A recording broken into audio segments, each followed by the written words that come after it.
Mon dernier match, je me suis couché sur un ballon, j'ai pris un coup de latte dans la gueule, j'ai perdu 5 dents en haut et 3 en bas. Comme dit Spanghero, si j'avais pas eu le nez, je l'aurais pris dans la gueule.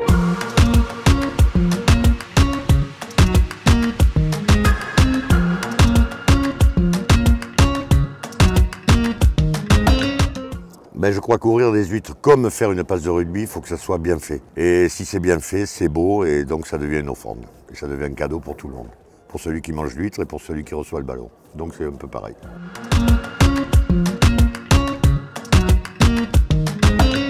J'ai découvert le rugby au service militaire, en fait j'avais 19 ans. J'ai eu la chance de jouer au CFM Ourtin où à l'époque le taulier du CFM n'était pas le commandant de la base mais c'était M. Bambi Moga qui était un ancien pilier de Bègle, champion de France dans les années 56 et qui sélectionnait à peu près tous les bons joueurs du sud-ouest et se débrouillait pour qu'ils restent à Ourtin. Donc ça m'a donné le bonheur et la joie de jouer avec des grands joueurs de l'époque qui jouait, je ne me rappelle plus comment ça s'appelait, mais enfin première division. Et donc cette initiation au rugby, et j'étais bien moins bon qu'eux, mais j'ai découvert à Ourtin, et là ça a été une révélation.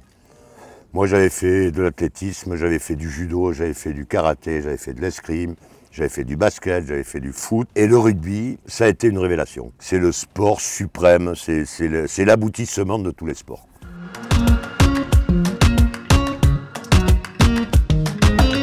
Je ne dirais pas rugby école de la vie, je dirais rugby reflet de l'homme. C'est-à-dire que globalement, ce que des mecs sont sur un terrain, ils le sont dans la vie. Celui qui s'échappe sur le terrain, il s'échappe dans la vie. Celui qui joue pas avec le groupe, dans la vie, il joue que pour sa gueule. Je pense que c'est le reflet de l'âme d'un homme, sa manière de se comporter sur le terrain.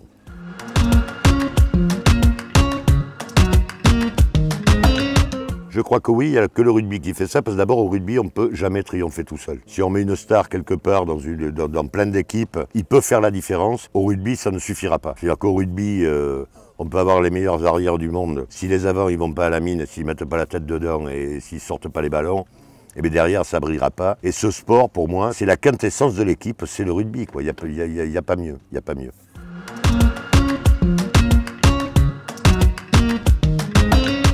Alors, vu le rugby au top 14 aujourd'hui, je préfère être ostriculteur parce que je pense que le niveau d'exigence qu'il y a aujourd'hui est 100 fois plus élevé que dans le métier d'ostriculteur. Mais quel que soit ce que l'on fait, que ce soit en match de rugby ou que ce soit d'ostriculture, je pense qu'il faut tout donner de soi. Essayer de viser l'excellence dans les deux, mais il faut tenter l'excellence.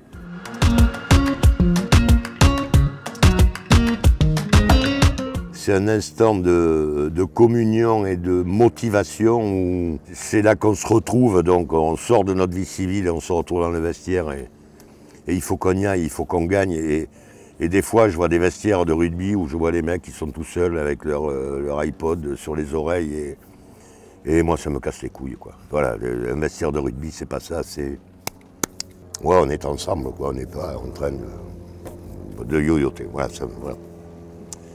Ça, c'est avant. Après, c'est très fort parce que soit on a gagné, et là, c'est la fête, soit on a perdu. Et là, il faut utiliser toutes ses capacités de résilience pour garder tous ses potes à niveau, toujours dans le on va y arriver. Le vestiaire, c'est essentiel. Voilà, avant et après.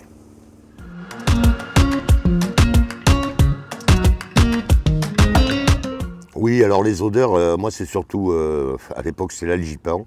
Algipan et Dolpic, voilà, ça c'est des odeurs pour moi de vestiaire. Après, quand on sort d'un match où on a pataugé dans la merde pendant 1h30, là on sent plus les tables que l'être humain. Mais voilà, moi les vestiaires de rugby c'est ça, c'est Dolpic et Algipan.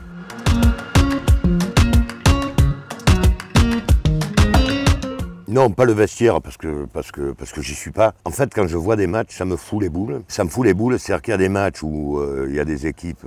La Rochelle-Toulouse, moi j'ai des potes dans les deux équipes à plein de niveaux, que ce soit au niveau des dirigeants ou des joueurs.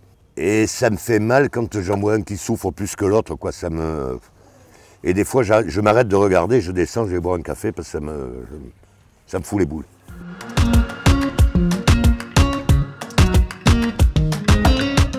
Non, j'ai de la sympathie pour les deux, mais je souffre quand... Voilà, La Rochelle-Toulouse, j'ai souffert pour La Rochelle. Alors que j'adore Toulouse et j'adore La Rochelle, mais voilà, ils ont joué à 14.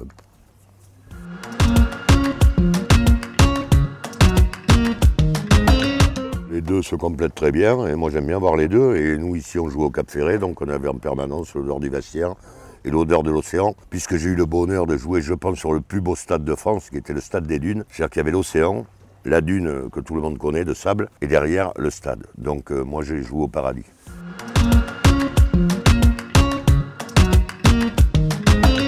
J'ai démarré deuxième ligne, j'ai joué troisième ligne L et j'ai fini troisième ligne centre. Et bon, pour moi, le 8 est le poste royal. On est partout, on joue partout et on joue avec tout le monde. On met aussi bien des énormes tampons et donc on a un engagement physique qui est important et il faut jouer avec de la subtilité puisqu'on joue avec les arrières, c'est un petit peu plus subtil. Mais j'ai beaucoup aimé jouer 4 parce que vraiment on est à la mine, quoi. Et puis à l'époque où je jouais, donc il n'y avait pas d'arbitrage vidéo et il y avait un vrai engagement, enfin, ce que j'appelle un engagement physique. Je pense qu'on avait moins de conditions physiques, mais il fallait avoir une grosse paire de couilles, quoi. Il y avait des matchs pour rester sur le terrain. Fallait s'amarrer, quoi. Fallait croire, fallait ne pas vouloir larguer les potes, quoi.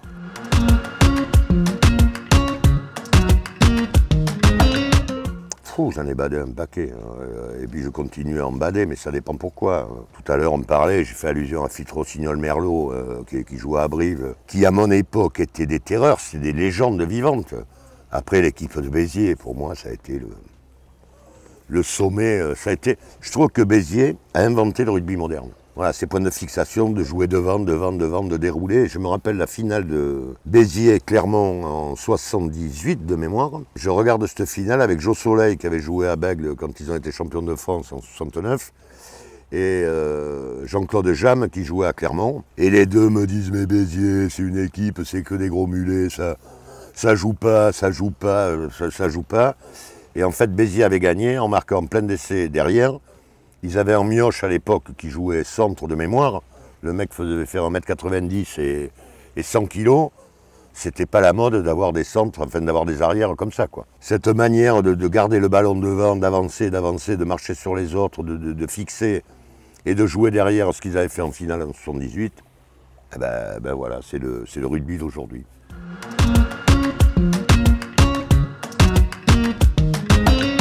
Alors, moi qui jouais devant, c'est une belle percussion. C'est vraiment une très belle percussion quand le mec sur une percussion, il explose celui qui est en face et il fait 2 mètres de plus et il passe la ligne d'avantage parce que là, c'est là qu'on fait le break, quoi. Enfoncer une mêlée, c'est un des plus beaux gestes du rugby. Quand une mêlée qui avance, quand on est dedans, quand je joue deuxième ligne et qu'on est mis sur le cul, putain, ça attaque la tête. Fou. On cherchait solution, on n'en trouve pas. Et, ouais, compliqué.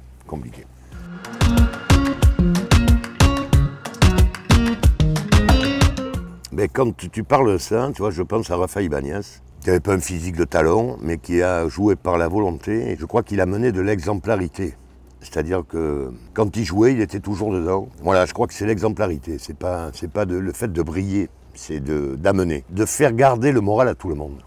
Et surtout dans les moments où on est un peu perdu, quoi. Parce que le rugby, il y a des moments quand ça veut pas, on cherche des solutions, on les trouve pas, et là on est perdu, et quand il y a un mec qui remet un peu tout le monde sur les rails et qui ramène, c'est l'exemplarité, je pense, c'est plus important.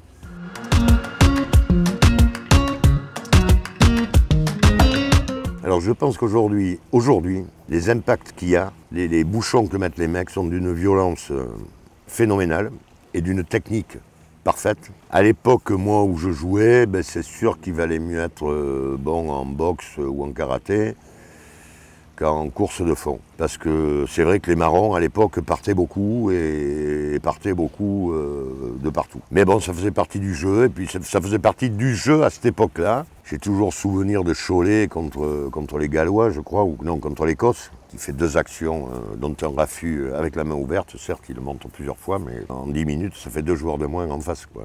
Voilà, c'était une autre période. Ceci dit, je me rappelle de l'impact que prend Plisson par ce 3e ligne anglais qui manque le couper en 2. J'adore Gérard, il est gaillard, mais j'aurais préféré prendre la poire que Gérard a mis au 8 écossais que prendre le tampon qu'a pris Plisson. Voilà, parce que bon, j'aurais peut-être perdu 1 ou 2 dents. À mon avis, Plisson, il doit être secoué dur.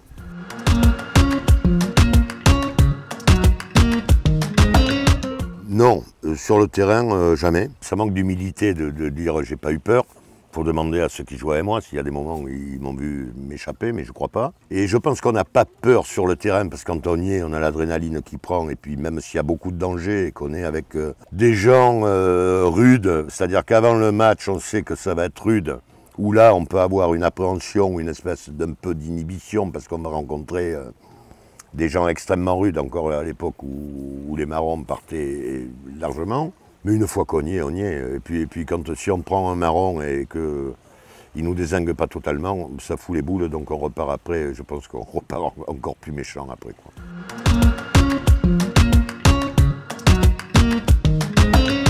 Ouais, mais moi j'ai essayé de préserver ça. J'étais très équipé, bandeau et tout le truc pour pas me faire dézinguer les oreilles. J'ai encore un petit goût de l'esthétique. Je n'ai pas trop besoin de signature, ça me va.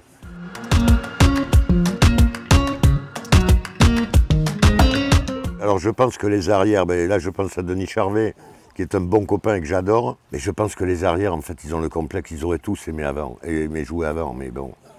Ils peuvent pas. Un jour, je croise Jean-Baptiste Lafont et je le connaissais pas. C'est une période où j'avais décroché un peu et il vient bouffer au resto avec des potes à moi. Et il y a quelqu'un qui a enregistré le match et il y a quelqu'un qui me dit oui. Lui, je dis ah bon?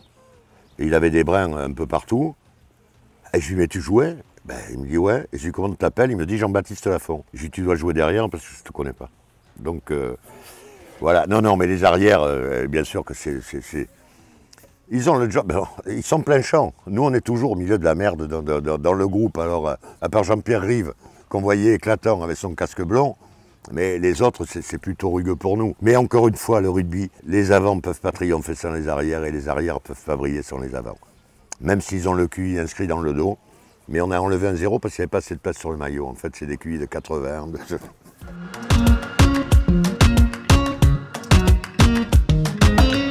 Dans l'expression gasconne, je pense que d'avoir des couilles, c'est avoir du courage. Je pense que les deux veulent dire la même chose et je pense qu'il faut des couilles pour jouer au rugby. Je pense qu'il en faut beaucoup même.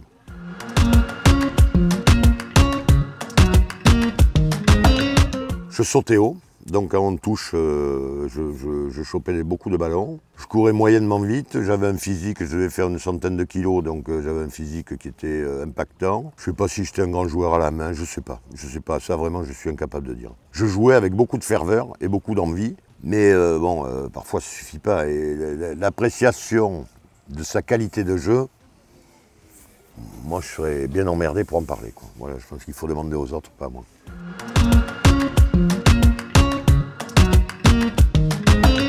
Je pense que le mental, le regard est une expression du mental.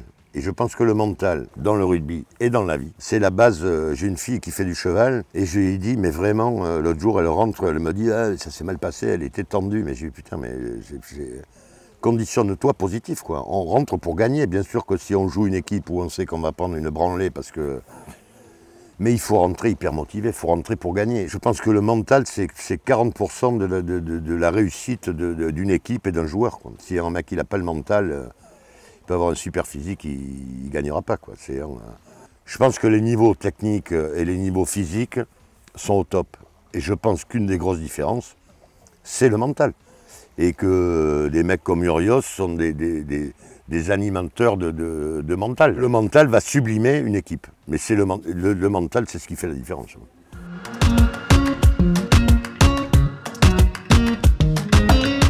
Oui, quand on arrive à mettre un beau tampon et puis qu'on voit qu'on a séché, si c'est fait dans les règles de l'art, non, c'est bien, ça fait plaisir. Maintenant, à mon âge, j'évite les tampons parce que même si le tampon est beau, j'en garde les séquelles. Donc, mais non, un beau tampon au rugby, c'est beau, mais même beau à regarder. Hein.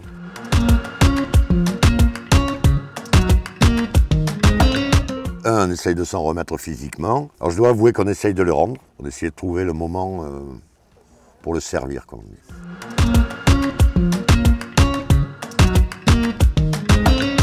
L'huître pour le joueur de rugby, c'est parfait. Bourré d'oméga 6, bourré d'oméga 3, pas de calories, des protéines. C'est un truc, ça va être obligatoire dans toutes les grandes équipes. Je pense que 2 fois par semaine, ils devraient bouffer des huîtres. Ça les boosterait. Je pense qu'il faudra en mettre un peu à la mi-temps aussi. Ouais. Je pense que ce serait jouable. Mais je ne sais pas si on passerait le contrôle antidopage. Pourquoi il faut l'accompagner? Ah, c'est le coup de vin blanc qui risque de faire un...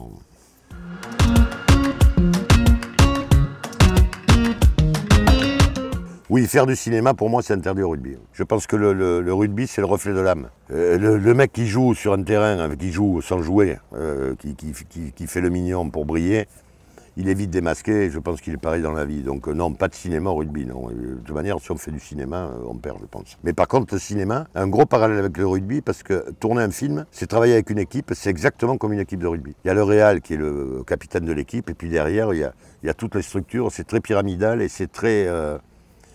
on ne peut pas briller les uns sur les autres, quoi. Le réal, il ne peut pas faire un beau film s'il n'a pas un bon chef éclairagiste, un bon chef son, donc c'est une équipe aussi. Voilà, c'est très proche de la structure de l'équipe de rugby.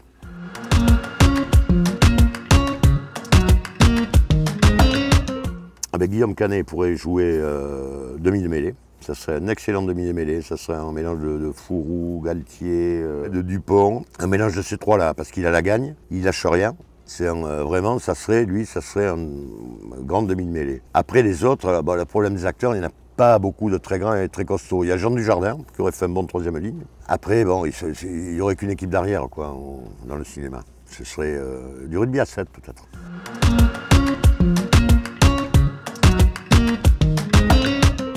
Avec mes potes, je me fous de l'environnement. Si j'ai des potes qui sont là, cinéma, rugby, huîtres, c'est l'environnement, l'environnement affectif qui compte. Le reste, on s'adapte. Quand on est dans la merde, si on est avec des potes, on se sent mieux que si on est tout seul, quoi. Donc, moi, c'est les potes qui comptent, quoi.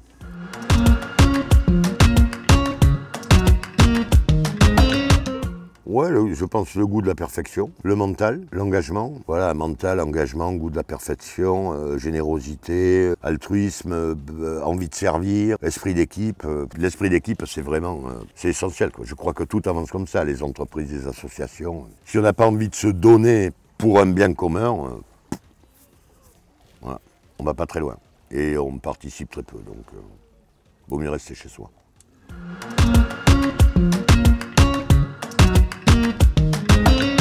Oui, parce que c'est un autre contexte. Des fois, la troisième mi-temps, ça sublime la connerie. Hein. Moi, je suis un gentil garçon, mais je pense qu'en troisième mi-temps, je pouvais être un gros con. Vu d'un certain point de vue, du point de vue de mon équipe. Non, j'étais dans le bon mouvement. Mais vu de l'extérieur, on pouvait se dire, mais quel gros con celui-là, quoi. Parce que, encore une fois, l'esprit d'équipe. Donc l'esprit d'équipe, ça sublime tout. Ça sublime l'excellence et ça sublime la connerie. C'est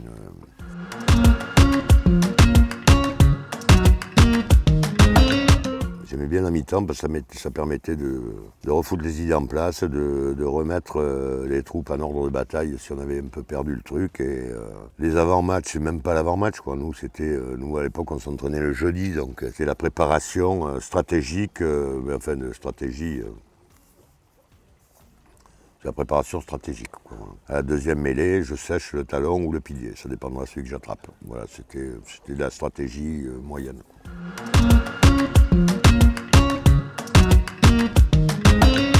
Non, je ne suis pas superstitieux du tout. J'ai peut-être un truc qui est génétique, c'est que je ne me fous jamais de pression. C'est-à-dire que je n'ai pas de peur imaginaire. Je ne me dis jamais, tiens, ça va être comme quand on jouait contre des équipes où ça allait être rude. Je me disais pas, tiens, le gros con d'en face, il va me choper à mon deuxième saut en touche, il va me péter les dents, quoi. Alors, ça m'est arrivé d'avoir les dents pétées, mais c'est jamais au moment où j'avais imaginé, donc je m'imaginais rien. Je rentre et puis j'y vais, quoi.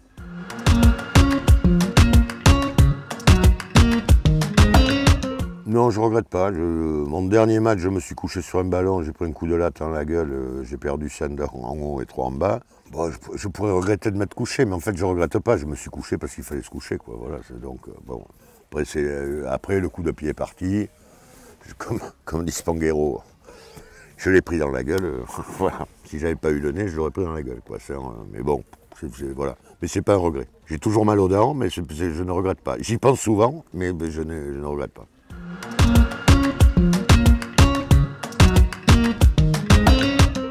Mais j'espère que le rugby gardera l'état d'esprit de base qui est d'abord un sport d'équipe. Et une équipe, c'est sublimer les personnalités sans qu'elles deviennent essentielles. J'espère que les mecs continueront à jouer pour leur équipe et non pas à gérer leur carrière. De toute manière, je pense que ceux qui seront dans cette configuration-là, ils seront vite démasqués.